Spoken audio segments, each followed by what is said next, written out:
You're listening to Culture Champions, a podcast about what it takes to cultivate exemplary work cultures and master sustainable business growth.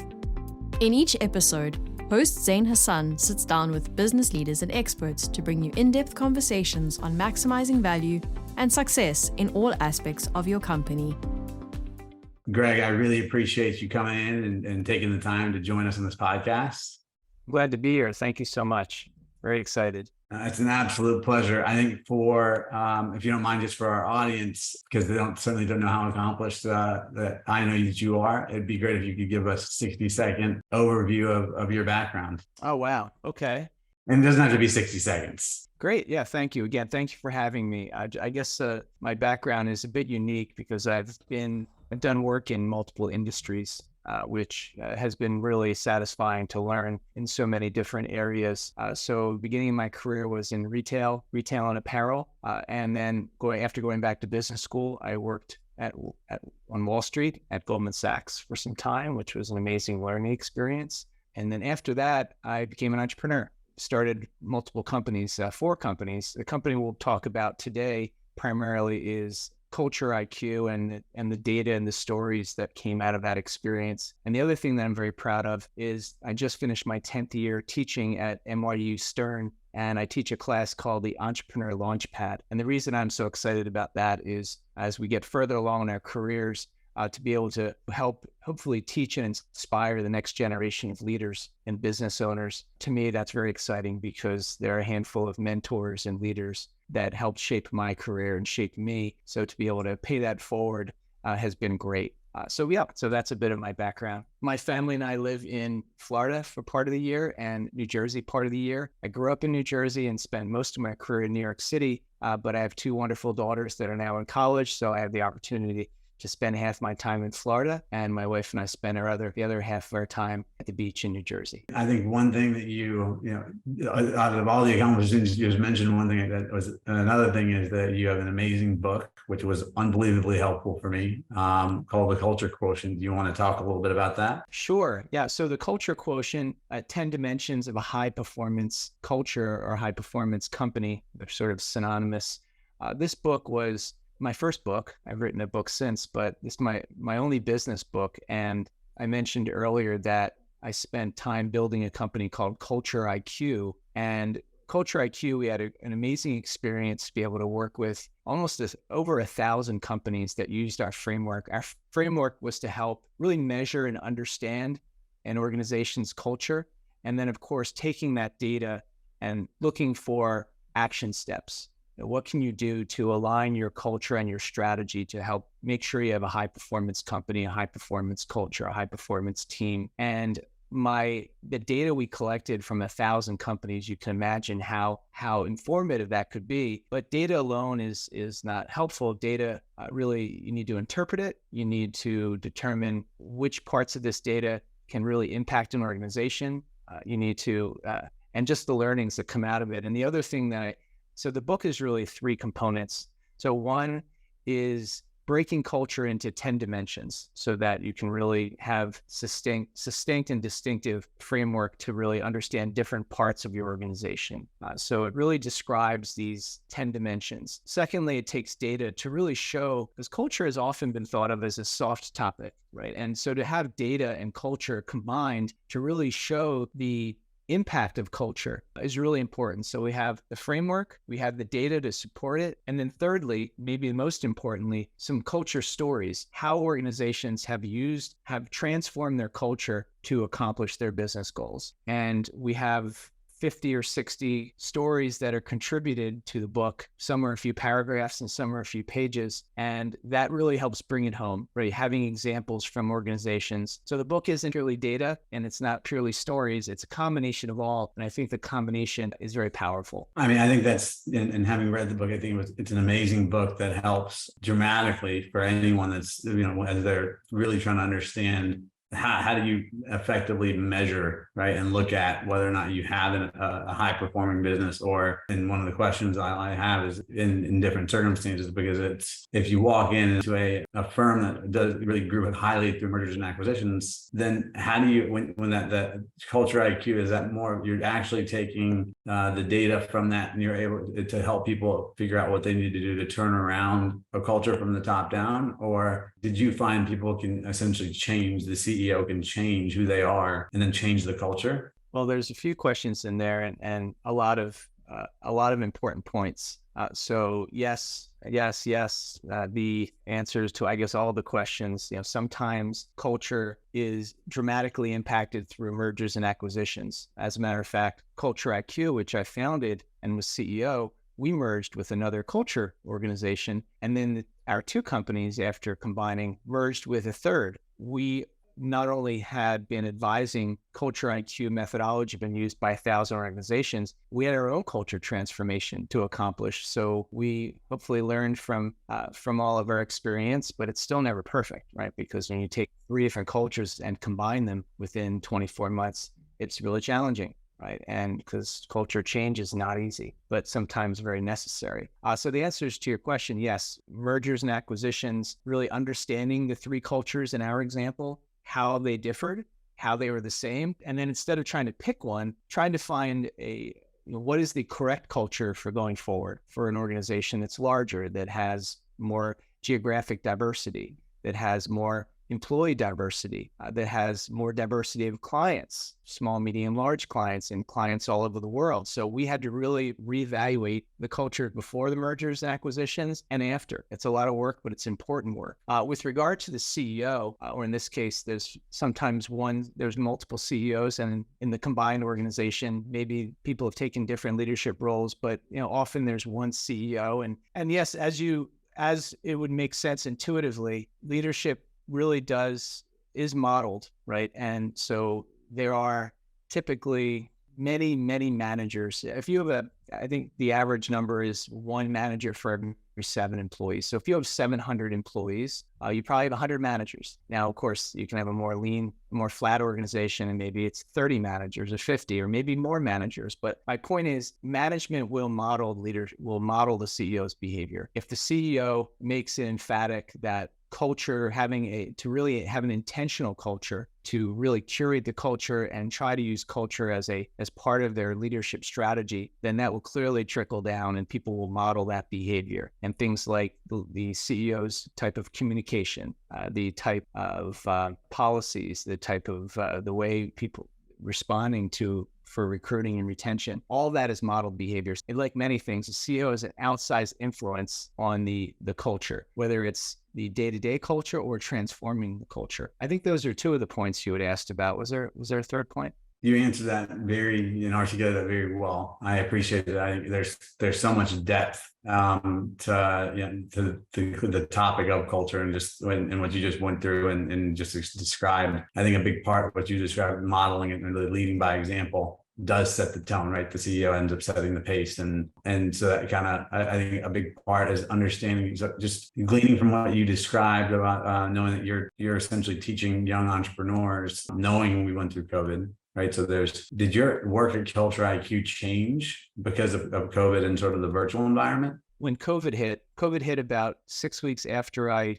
moved up the board of the company, board of directors. So I was no longer CEO. I left the CEO role January 1st, 2020. And of course, COVID started to have a dramatic impact on companies about 8 weeks later, right, as we reached March. So yes, just not from a leadership role, but from an ownership and a board role, COVID had a dramatic impact. The most obvious is the immediate impact of having 5% of employees typically working remotely or working from home. Statistically, up until COVID, 5% of employees worked from home. And when COVID hit, 95% of employees, worked from home.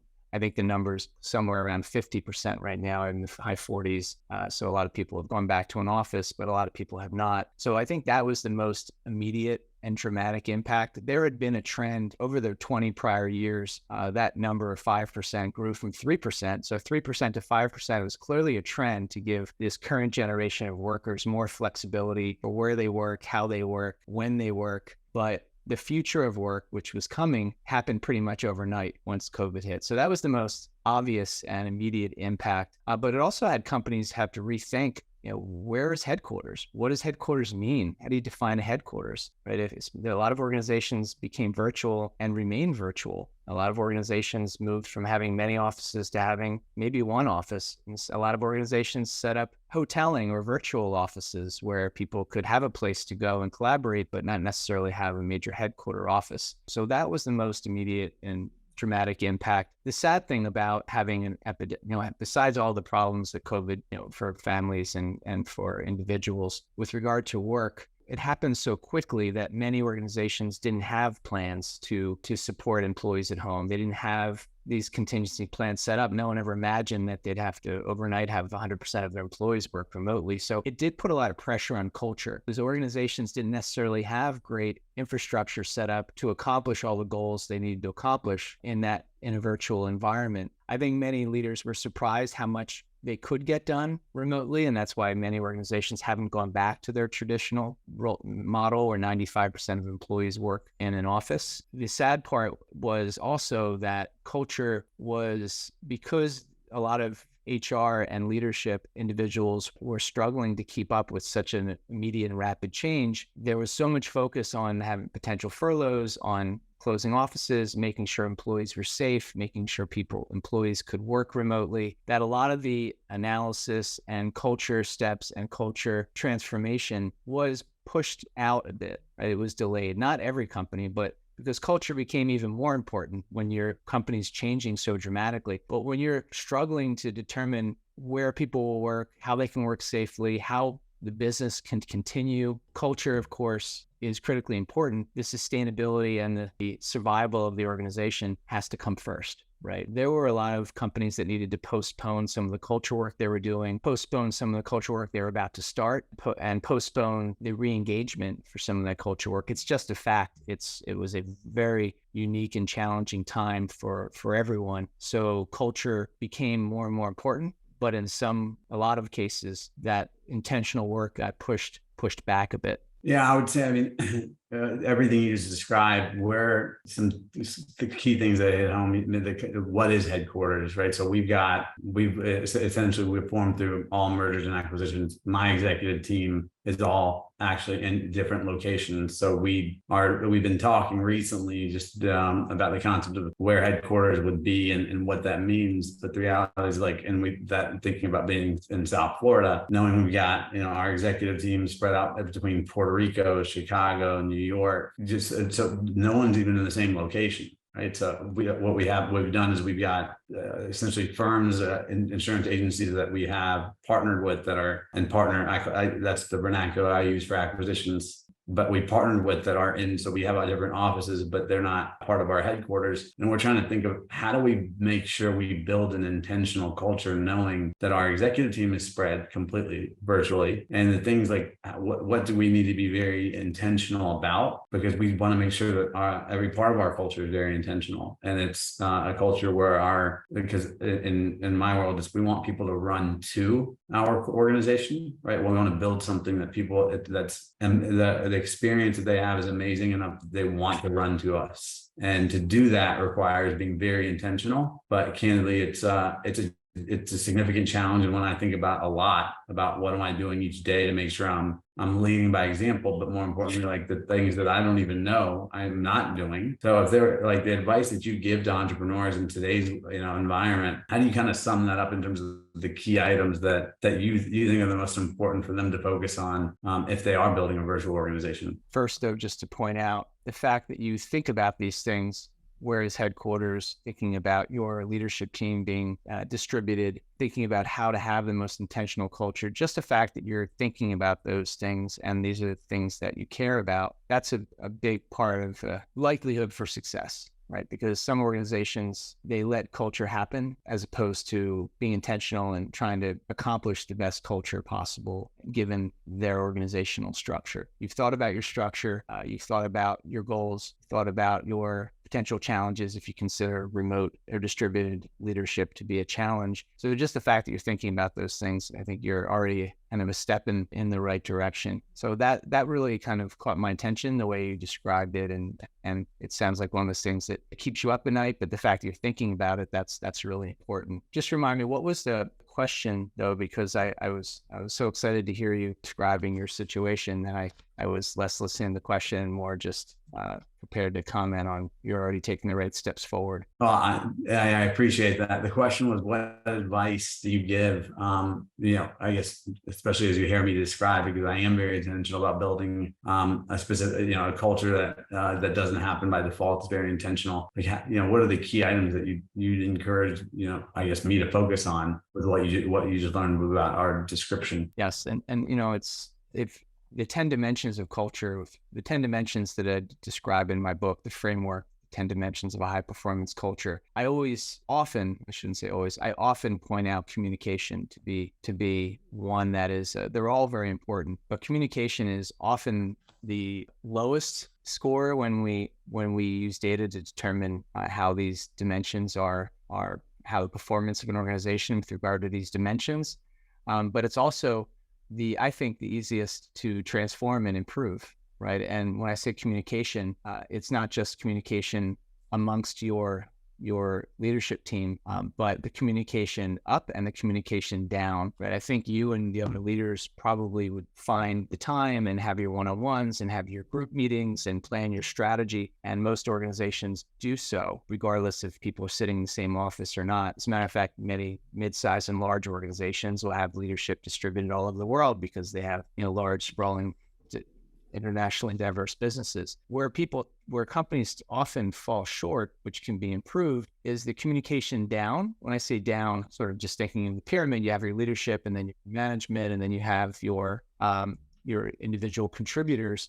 And being able to communicate the strategy that you and your team have, it sounds so obvious, but so many organizations don't actually take the extra steps to make sure that message is pounded in over and over again, not just said once, like, here's our strategy for the year, reiterating your strategy, reiterating what's important to your organization, reiterating the goals, going back, accountability to make sure those goals are being accomplished, communicating what's been accomplished, communicating what hasn't been accomplished, communicating how people are performing, communicating how people that are being recruited should perform. And so that communication is sort of the trickling from the very top of the pyramid down to all the individual contributors. But then the other part that's often missing that is easy to implement is from how people communicate back up to leadership. Because especially today, when there's so many mediums of communication, right, between social media, between intranets, internal, whether it's Slack or Microsoft Teams or email or phone or texting, however people communicate, or just leaning over and talking to the person next to you, which seems to be less and less the case these days. So having the employees really understand how they communicate back up to their manager and to the rest of the organization. Some managers are excellent at communication, and I'm sure some come to mind when I say that, and some are not. So sometimes part of training in an organization is really making sure that management understands not just how to communicate, but how to make sure their channel's set up for their direct reports to communicate up. It can be as simple as a weekly one-on-one, assuming that it's an interactive conversation that accomplishes both the channels of communication. So regardless of where your team is, just summarized, or regardless of where your team is located, I'm assuming from knowing you a bit that you're having a wonderfully collaborative executive team, planning sessions and communication, making sure that all your managers have training to properly communicate to their direct reports, and make sure direct reports understand how they're communicating back up through management and the organization. Yeah, I would say, I think we would always do a better job, right? I mean, even just knowing that, and that's one of the things that we lead with. One of the things when we're doing, because so much of our growth is through acquisitions. So when we're looking at firms, a big part of it is like the firms that join us, they join for the community feeling, because we allow them to operate. Our model is decentralized. So, they're joining, but they're already a high performing firm, but they have their own culture today, right? So like before, and there's some key, what I'll call go, no go questions early on in the process that allow us to determine whether or not they're going to fit in our overall community culture, because it's not what they've done has made them successful and their teams. And for us to decide we want to move forward, we're going to look at the retention of their teams, because those are like, we want to see the hallmarks of what we call servant leadership. And,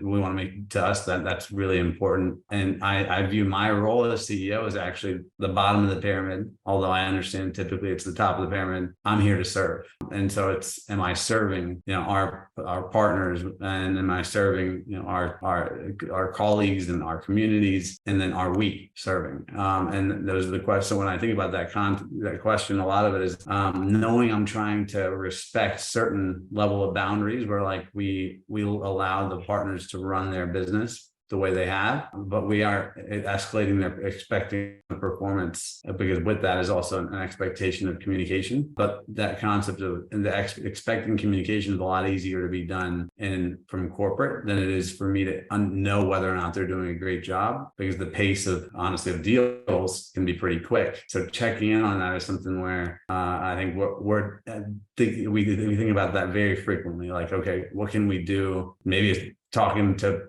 more about CultureIQ to actually figure out how we implement that internally, because we don't have a way in my mind to look at the data, and I'm not, the level of confidence is not high enough that, it's not part of our actual post-merger integration strategy to say, well, let's make sure that there's a way for our individual producers to communicate up, or to make sure that, because we want to know what the end of the day, what's going on in the field. And even if there is a leader that somehow slips through, I think we've been fortunate so far that hasn't happened, but I know that, based on the number of acquisitions we will complete, there will be some marriages that don't work out. And so it's just trying to figure out, okay, what we can do and what we can think of in terms of how do we implement the ability to ensure that we really get to understand, because some of the acquisition processes can be quite transactional, right? To ensure that we know what the leadership team is about before we bring them on. And I don't know if that's, I guess the question is, if you're, based on the vast amount of experience you've seen, are there any best practices specific to M&A that would enable someone to really assess the culture of the team? Well, yes, I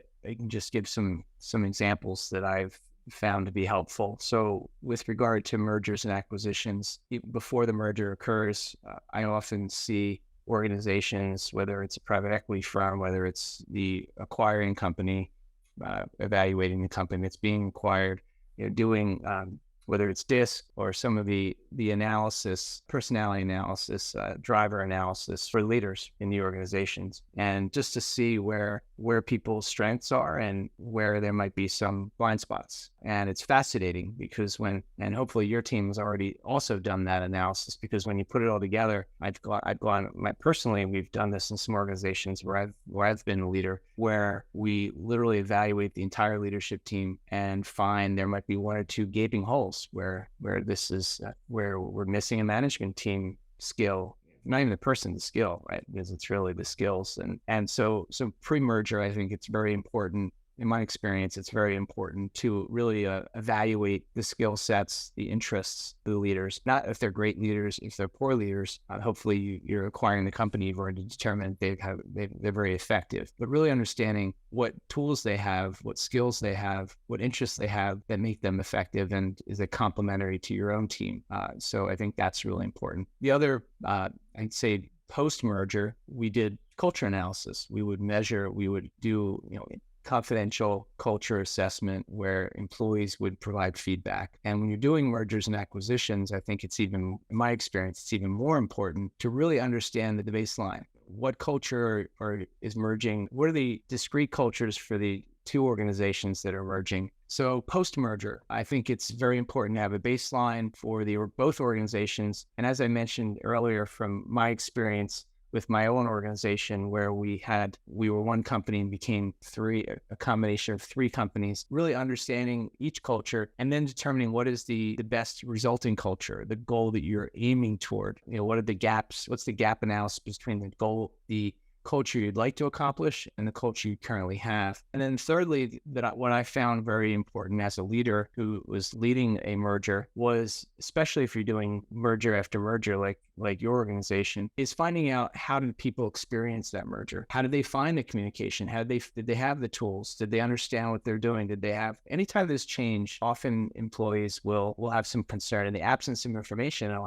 have even more concern. So if you have certain goals and a checklist for your merger, that could be one of them. Getting feedback from the people in the organization you've acquired to determine the things you were hoping to accomplish and hoping to have the team that's joining you hit the ground running. Did they feel they had everything to hit the ground running? Did they feel they had all the tools, all the information? And was it a seamless process, or was it clumsy? Because we can always learn from our mistakes. So I think that's the third part, is really evaluating the actual merger process itself. To summarize, there's really three parts in my experience. One is really understanding the leadership team's skills and interests, so that you make sure you have complementary skills and have all the skills necessary for your organization to be as high performance as you struck to be. Secondly is to really get the baseline of the two different cultures that are merging, and then determining what are the new goals for this organization, and does the current culture fit that, or do you need to have some gap analysis where you're striving to hit a new culture? And then thirdly, the merger itself. How did you perform? How did the employees experience that? Were they able to hit the ground running? Did they have all the tools necessary? Did they have all the information necessary? Was it a positive experience, or was it a terrifying experience? And just learning from that for your next merger. I think that's really, really good feedback, to always be doing, right? It's a continuous process so that you can continuously evolve and improve the process and hear what people experienced as they went through it. I think especially hearing it from all different levels of the organizations to understand what they heard and versus what we thought we were saying and what we thought the experience or onboarding experience was like. So is there a specific tool, there's Myers-Briggs, right? Predictive index, there's so many different that you found to be the most effective? We mentioned a couple. There's the Hogan assessment, there's DISC. I don't have a strong opinion which one is best. My strong opinion is pick one and use it. Again, I'm sure that some are better than others for certain circumstances. I'm not expert enough.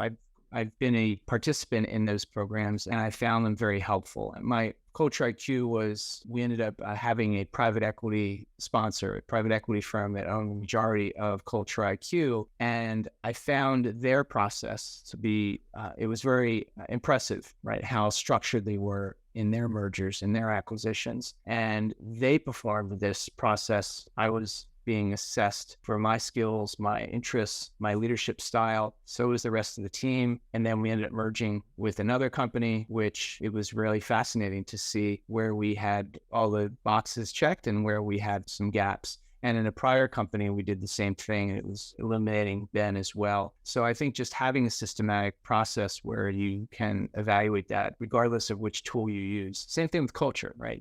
There are multiple culture tools, there are multiple culture frameworks, and just make sure you commit to use one. And hopefully you pick one that's great for your organization. It's interesting you just mentioned that. I mean, so we're private equity backed as well. And so I guess whatever we end up implementing is more than likely going to be what they choose to implement, because it wasn't something that the intentionality you described from that you saw and you were impressed with the private equity firm. That's a rare, in my experience, that's a rare thing for private equity firms. I mean, it's growing, but it's a rare thing for private equity firms to really have implemented into their investment process. As you went from, in your own business and you were going through that experience of merging and seeing the process that they went through, how did the correlation, the difference, what I'll call the academic work you've done and the consulting work you've done, play out in terms of you're applying it in your own business? Did that, the learning experience of having to go through it yourself, were there differences versus what it's like to consult? Yes, so it's a great question. And it was a live case study, right? My own company going through that process. And just to the first thing you said with regard to private equity firms not necessarily having that process, I think more and more private equity firms today do. It's become very competitive. There are a lot of private equity firms, and a lot of private equity firms have operating partners now, in addition to investment partners. And the operating partner and the operating team, their role is to try to have the best outcomes using some of these types of tools. So it's become more and more prevalent. And I think it's a good thing. And then with regard to our own experience, it's like a doctor. Does a doctor follow their own advice, take their own medicine? And of course, it is different when it's yourself, because then you have emotions and you have anxieties of all the moving parts of your business and all the employees and all of the recruiting and retention. So yes, I mean, I would say that we are not immune to having some of the same challenges that are 1,000 companies that use our framework, our culture framework. We were measuring everything, all the things that I'm recommending. We did all these things. We did the analysis of leadership. We did a baseline culture analysis. We put together a new culture goal or a set of culture goals. We even put together new values that we thought were more appropriate for the combined organization, where the original values from my organization versus the organization that we merged with, just putting them together didn't necessarily make sense. And then we went on a tour and visiting offices and talking to employees and trying to make sure that we were communicating and make sure that people didn't have anxiety. But you don't think of everything. So like any merger, we had our own challenges, and some of them were operational, some of them were human resources, some of them were recruiting, some of them were retention. And it's not an easy process, and it's not a quick process, right? The integration of two organizations, even small organizations the size of my company, it's a necessary process to accomplish the goals, but it's not an easy process. No, well said. So, what's in terms of what you are doing now, what's next for Greg? Yes. Thank you for asking. So when I started CultureIQ in 2013, 10 years ago, culture was always very important to me. I had implemented a lot of culture programs. I was one of the owners of Zappos, which was famous for its culture. That really inspired me to implement a lot of culture programs in the organizations that I was running. I wasn't running Zappos.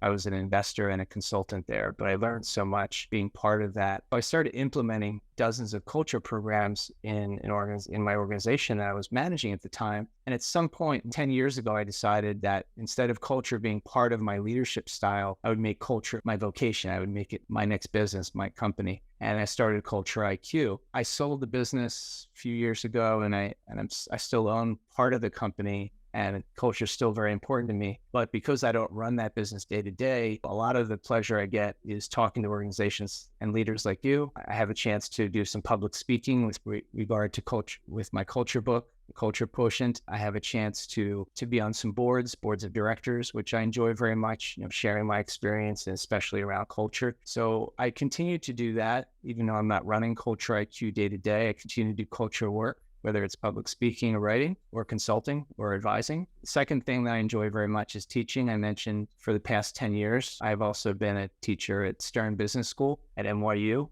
and teaching business, and specifically I focus a lot on entrepreneurship. And that's been very, very satisfying, and I'll continue to do that hopefully for the next 10 years. And then thirdly, I am an entrepreneur. I mentioned 4 companies. I recently 3 years ago, started a business called SUNFLOW, which is completely different than CultureIQ, although we do focus on having the best culture possible so we can accomplish our goals. But SUNFLOW is a premium beach chair and accessory company, an e-commerce company, where my wife is a product and fashion designer, and she invented a very innovative, unique beach chair and accessory collection that's very beautiful, very functional, very modern. So she's the product and design and creative, and I commercialize it on the business side. I'm the CEO of the organization. That's been fun because I use that every time I'm running a company. I use it as a live case study for my teaching. So to be able to go into Stern Business School and talk about different parts of entrepreneurship, but then show the business plan, show my decisions I've made, show the data, talk about some of the hard decisions I'm contemplating. It really allows me to be a better teacher. And obviously I enjoy creating a business. To me, building something from an idea is wonderful. Recently we were on Shark Tank, which the students were very excited that their professor was on Shark Tank on television. And as a matter of fact, when it aired last semester, we had Shark Tank playing on one screen in the classroom, and we had our e-commerce live analytics on a box next to it. So we could see exactly what would happen when we started talking about our product and what happened with the users that are joining our website and sales that are happening. So it truly is an opportunity for a live case study. So that's been fun. So that's what I've been working on. I continue to be on some boards and do writing and public speaking around culture. I have the chance to teach the next generation of leaders at NYU, Stern Business School, and I've started my 4th company, which has been a lot of fun. Hopefully, as you get further along in your career, you learn from your prior experience, and hopefully each business is better than the past business. That's what a remarkable story in this. Have you and your wife ever worked together in a prior business, or is this the first one that you guys are working together in? We have worked together before. So about 15 years ago, my wife and I started handbags and accessories business. And similar to my current company, SUNFLOW, my wife is creative. She designs some beautiful products and accessories, and I help commercialize those products around the world. And the wonderful thing about working with my wife, besides the fact that we trust each other so much, is that we have very different skills and interests. She's creative, she's a designer, does product development, and I do everything else, right? I do the commercialization, I do the business, the sales, the marketing, the legal, the HR, the culture. So together we're a very complementary team. And so this is the second time we're working together, but bringing it back to culture, this second time we've worked from home. So it's a virtual company. We have employees and consultants around the world. We use factories around the world, and we distribute to customers around the world, but we do it all from our home. At this stage in our career, in our lives, we have full work-life integration. As a matter of fact, we started this current company, SUNFLOW, during COVID. We launched it in March of 2020, and both of our daughters, now in college, they were still in high school and they were home, and they were able to, so full work-life integration. We started a business at home, we had our family at home, and even our children who were old enough to really witness us as entrepreneurs, because my prior company that my wife and I had, the children were too young to really appreciate it. Now that they're young adults, they were able to see it front and center, because we were working often from the living room, from the dining room, from home offices. So it's really been an amazing experience. And bringing it back to culture, we truly have today work-life integration, and I'm very excited for this next stage of my career. That's amazing. And just hearing what you just described, and the partnership that sounds like you and your wife have, and the skill set that you've learned along the way is obviously it's invaluable, right? Applicable to any business. The fact that you can bring that level of experience in building culture, not just out of just pure interest, just to hearing about, the stage of life that your daughters are in. Do you feel like there's a potential for them wanting to join the business? Well, it's funny you asked that. So when we started the company during COVID, we had funded it ourselves during the research and development. We started commercializing the business March of 2020. So that's when we launched live. That's when the website was available. But leading up to that, for the first 2 years, my wife was developing the products. We were getting our patents and our trademarks and building out the website and all the beautiful creative assets. And one of our daughters was sitting in on an investor meeting. We actually started talking to investors as we prepared to commercialize, because we were going to be buying inventory and investing money in marketing. And my daughter at the time was 15 years old and asked if she could sit in on this investor meeting. At the end of the meeting, she asked if she could invest $1,000 of her $4,000 that she had saved from birthdays and babysitting. She can invest in the business. So she became our first investor with $1,000 investment. And she's now at University of Miami Herbert Business School. So she clearly has an interest and a mind for business. Hopefully her investment will be a successful investment in SUNFLOW. And my other daughter is a dance major, so she's less interested in sitting in investor meetings, but she creates a wonderful, positive environment. She's very high EQ, very in tune with how people feel, a lot of things that make for a great leader with regard to culture. I have to say, I look forward to being able to have further conversations with you when you're down in South Florida, just in hearing about it, because for me, it's every day, it's about being a better leader, being a better spouse, being a better parent, and, being mindful about looking at those three. And it sounds like I could learn a lot from you and your experiences for you to have. That says a lot about you, that, and the model that you and your wife set for your daughter to have decided she wanted to invest, just from hearing, at 15, from hearing the story and hearing you pitch to investors. So this has been an amazing interview. So I really appreciate your time. I guess just for future reference, if anybody wants to reach out to you, what would be the best way for people to reach out? Oh, sure. So on LinkedIn is always easy. And again, my name is Greg Besner, with a B, Besner. You can reach me at my email, which is greg.besner@gmail.com. And I don't know, send me a postcard. Reach out. I'm very responsive. However you reach out, I will respond. And by the way, thank you, Zain, for the really nice words. Obviously, I'm your guest today, and I've been asked a lot of questions. I want to point out to your listeners that I'm really impressed with what you've built. Thank you for all the compliments about my experience, but you have your own unique experiences and have built what I can tell is a very wonderful company, and very thoughtfully. You continue to build it very thoughtfully. So congratulations to you, and thank you for having me as a guest today. I really appreciate it. It was absolutely a pleasure. Wish you the most success in your in SUNFLOW, and as that continues to grow. And we will drop your information at the bottom of the show notes so that people can reach out. But I look forward to being able to hopefully have you back as a guest in the future. And again, thank you for your time. It was a pleasure having you as a culture champion. Oh, and you asked how to get in touch. Also, my book is available where most books are sold. I think I had sent you a copy, but again, the name of the book, I'll hold it up so you can see the full title. This is the book. Hopefully the camera captures it. It's The Culture Quotient, 10 Dimensions of a High-Performance Culture. And I would love your feedback. People that have read it, I'd love to hear your feedback. So if you do read it, please drop me a note and let me know your thoughts. And for the audience, I mean, I thought the book was transformational for me, both from an application standpoint and to provide clarity, just because you have so much depth that you provide with having consulted over 1,000 organizations at a level of experience put into a practically almost guide that I haven't found another book like it. So that's my testimonial, but I'll put a formal one. To me, that's the book is absolutely worth picking up. Very nice of you to say thank you. And thank you again for having me on today. Have a wonderful, wonderful summer. Thanks, Greg. Thank you for listening to the Culture Champions podcast. We hope you enjoyed today's episode. You'll find links to any resources mentioned in the show notes. If you're enjoying our show, be sure to subscribe and leave us a 5-star review.